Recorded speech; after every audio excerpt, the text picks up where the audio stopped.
It is our promise to you that sometime, you may be dead, but sometime, you will appreciate the desire as we do, understanding that the desire, even before manifestation, is the sweet nectar of life. The manifestation sweet too, yes. We want all of your manifestations for you.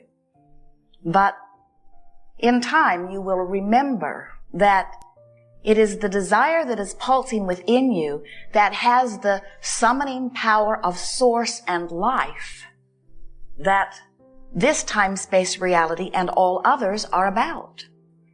The contrast produces clarity within you. It helps you to focus your desire.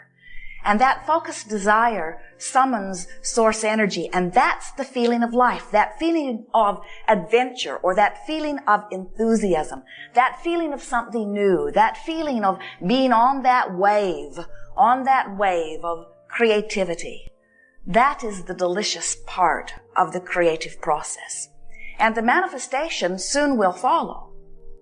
But what this gathering is really about is more about helping you to remember the delicious moments of being in that place where you have focused the energy and you have, through your focus, summoned the energy of source. And in your state of allowance, in your state of non-resistance, the energy is just streaming through you. This creative energy is streaming through you toward the creation of whatever you want, but the whatever you want is always for this moment of the energy streaming through you. Sometimes when you don't have something that you want and you feel the pain, it is not the pain of not having what you want, it's the pain of that negative focus which is shutting down the flow. So you think not getting what you want feels like absence of manifestation, feels like not a good moment in time. And we say, it isn't the manifestation absence that is making you feel so bad.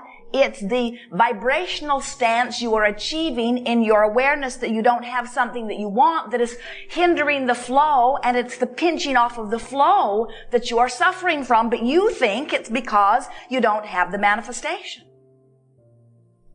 And you also think that if you did have the manifestation, then the flow would be there. But think about it. That high that you get from a manifestation is not long lasting. It is the new idea that is the breath of life. It's the new idea and the realization that there will always be another new idea. Another and another and another and another and another and another and another and another, because you are eternal beings. You will never cease to be. All of your power is here and now because, why is that? Because your ability to perceive is here and now, and because your mix of thoughts is here and now. So if you want something that you don't believe, your mix is not so good. If you want something that you do believe, your mix is really good. If you want something and you're not desperate to have it, your mix of energy is in a very good place. If you want something and you can't figure out how to get it, and you're worried that it might not come, now your mix of energy is not so good. And then you say, but if I had this thing I think I want, then I would feel better. And we say, for a minute. But when you hang your hopes on manifestations, there is a sort of vicious circle that you sort of get wrapped up in that goes something like, I've got to have this thing I do not have. And if I could have this thing I do not have, I would feel better. And then you forget about not having it for a little while, and then you get it, and then you say, I'm ever so much happier, but now I need that, which I now don't have. And so you sort of mute your experience, where if instead you could say, I will never be complete, but I will always be satisfied.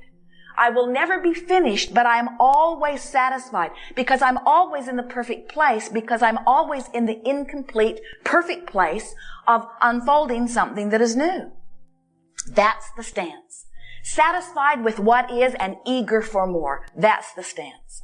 And we call all of that the art of allowing me to experience the fullness of who I am in my physical form in any moment in time just by adjusting my thoughts, just by choosing the thoughts that allows the energy to flow.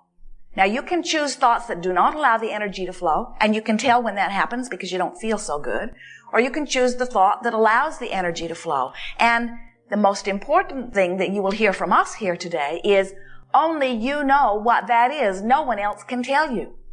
There are a whole lot of others who would like to tell you what the appropriate thoughts for you are, but the best that they can tell you is what the appropriate thoughts for you as far as they are concerned are, so they're only still telling you what the appropriate thought for them is. And there are a lot of people that are a whole lot happier when you conform to their ideas, because they're still in that place where they have not learned yet what we're wanting you to remember, which is how you feel is about the thoughts you're thinking. So all of those people that are needing to control you, if they could just control their own thoughts, they wouldn't need to control you. You might tell them that next time. You know, I wouldn't bother you nearly so much if your thoughts were in a better place. You wouldn't need me to behave in a way that would please you if you'd learned how to please yourself with your thought. You also could say to them, and we're really saying it to you too, life's hard, isn't it? Needing to manage so many other things and so many other circumstances and so many other thoughts. You must not get much sleep. Being in this place of needing to control so many circumstances and events in order to feel better, since you can't control them, you need a vacation, you could say to them. A vacation from this need to control. And we would encourage you to give yourselves that same vacation, because when you discover that the way you feel is only about the thoughts that you are choosing to focus upon in this powerful now, the combination of thoughts that you are thinking in this recent period of time make up your mood or attitude. Now you know that, but more importantly, they make up your vibrational point of attraction. That's the most significant thing to know. We are all part of this vibrational universe where law of attraction is the manager. And if you've got your vibrational stance set on, I'm not feeling very good today, then you cannot allow yourself to match up with or line up with or meet up with or rendezvous with very many good feeling thoughts. It defies the law of attraction.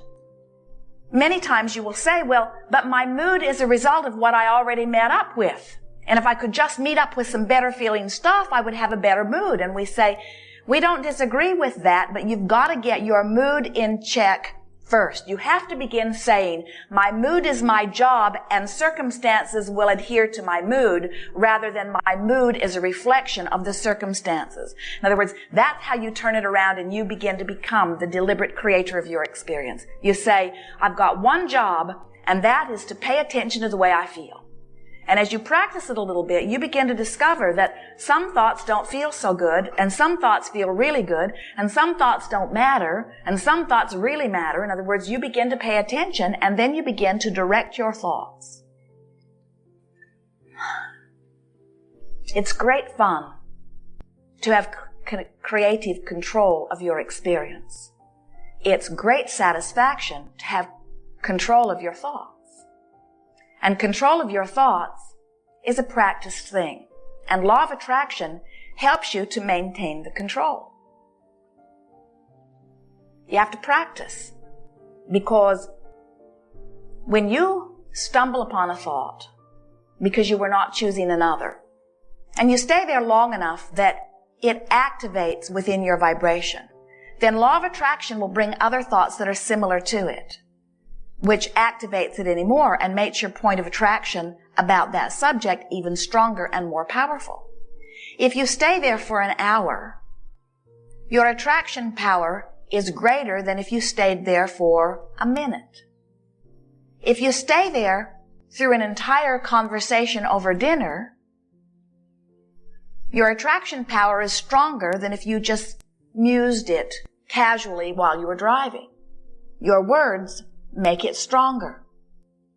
If you talk to many other people about it, and if you join clubs where it's an issue that comes up often, your point of attraction becomes so powerful that universal forces bring you personal, concrete evidence to confirm your belief. And then you say, we were wise to join this group because the facts support our allegations. And we say, of course they do. Law of attraction will support anything that you decide to focus upon, even for a little while. So then you say, but Abraham, there are truths that we cannot deny. And we say, we don't deny that. There are truths that you cannot deny. What we are encouraging is that you understand that you are the maker of the truths. You can make truths in your life that are thrilling to you and others as you see them, or you can make truths in your life that nobody wants to see. Don't let the truth of something be something that you hang your star on, because the truth of it is something that is self-made. The truth of it is the actualization of the thought that you have made dominant. So truth doesn't mean diddly squat. All truth means is somebody focused upon it long enough that the laws of the universe caused a summoning of circumstances and events that seem to make it more important because it is now manifest.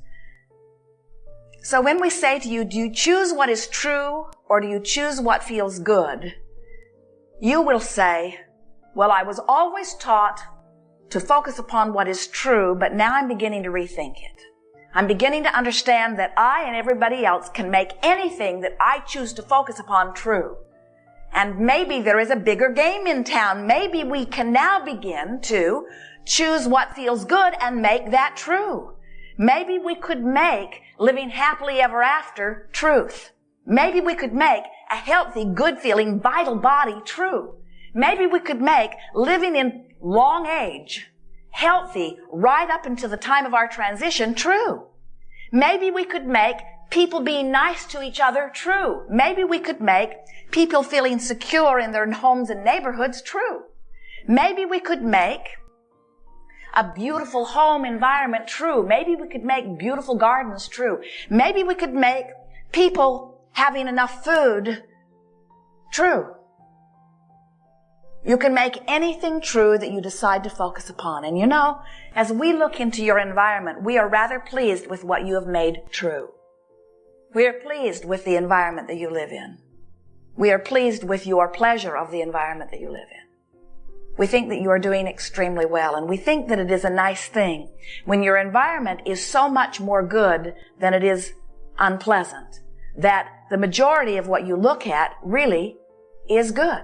And when you look at your own personal life experiences, it is that way, isn't it? In other words, when you look into the life that you live with a car that gets you where you want to go and all manner of transportation and highways that are open and facilities for food and clothing and all things that you need. In other words, oh, what a lifestyle you have managed.